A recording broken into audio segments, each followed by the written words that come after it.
عرفنا بنفسك اكتر، شجعت الزمالك امتى؟ انا اسلام شكري، كنت اشبال نادي الزمالك من سنه 92. مم. كنت اول مره اروح ماتش الزمالك اللي هو احتفال بالدوري قدام بلديه المحله 5-2 92. مم. رجعنا بالدوري طبعا محافظه الغربيه. طبعا كابتن اشرف قاسم، ايمانويل، ايمن منصور، الماتش فريق الاحلام الايقوني. بقى. طبعا الماتش مم. الايقوني ده. مم. اتدربت طبعا في الفرق لغايه لما وصلت طبعا.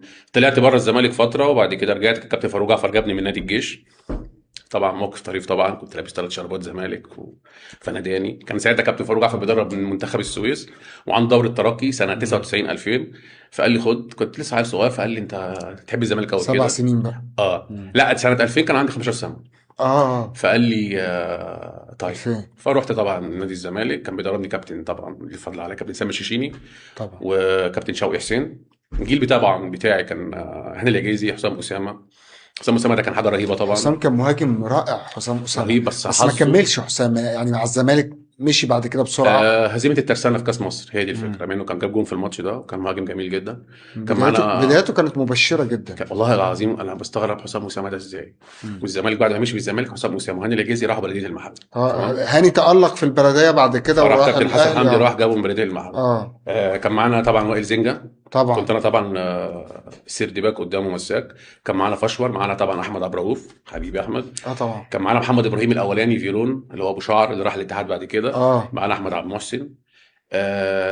حضرت مره منتخب مصر تجمع، كان معانا عبد الله السعيد، كان شيكابالا 86، كان اصغر مننا ما شاء بسنه. الله. انا فالجيل كان جميل قوي طبعا. من اعز الناس طبعا ان انا يعني ربنا يرحمه كابتن محمد صبري، كان صديق الله صديق يرحمه. صديق. طبعا. وكابتن ابراهيم يوسف الغزال. الغزال. رحمة الله يعني انا عليه. ليا صداقه طبعا بكابتن سيد يوسف اخوه. طبعا. فيعني كانت ذكريات جميله وانت فكرتني بيها قوي دلوقتي علي طب انت فالدنيا. انت ما كملتش ليه بقى، وكملت دخل لحد سن كام في؟ دخلت كليه هندسه. اه. فالولد عندي ضابط جيش. مم. ربنا يديه الصحه، من ابطال حرب اكتوبر. ما شاء الله. جدي حرس جمهوري. ما شاء فانا الله. بوريك العائله اللي انا منها، فاهم اه. دماغي. عائلة عربية بحته. فهي القصة بقى بالنسبة لهم، لا التعليم قبل مفيش الكورة، ما كانش في طبعا. التوقيت حتى. يمكن دلوقتي الدنيا اختلفت ما شوية كناش نعرف ان الكوره هي المستقبل العالم.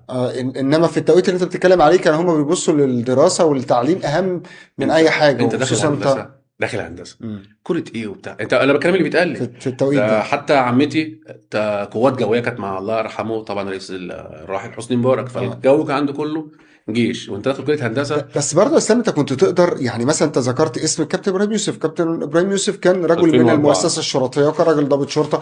فكابتن حماده امام رحمه الله عليه، يعني كنت اقدر اقول ممكن توازي لو انت عندك الشغف والحب ان ما انت انا وقتها. كليه هندسه بقى بعدها جالي عملت حادثه شريحه وتم مسامير في رجلي. لا حول ولا قوه الا فكنت بالله. بجري الزمالك، بقعد مع كابتن غانم سلطان، كابتن عادل مأمور. فدي البدايه بتاعتي بالظبط. مم. مؤخرا انا عايش بره مصر مؤخرا، فبعمل بقى ايه. بعمل شغال ممثل حاليا، بعمل اعلانات، فبقيت اسخر كل حاجه دلوقتي في النادي اللي انا بحبه.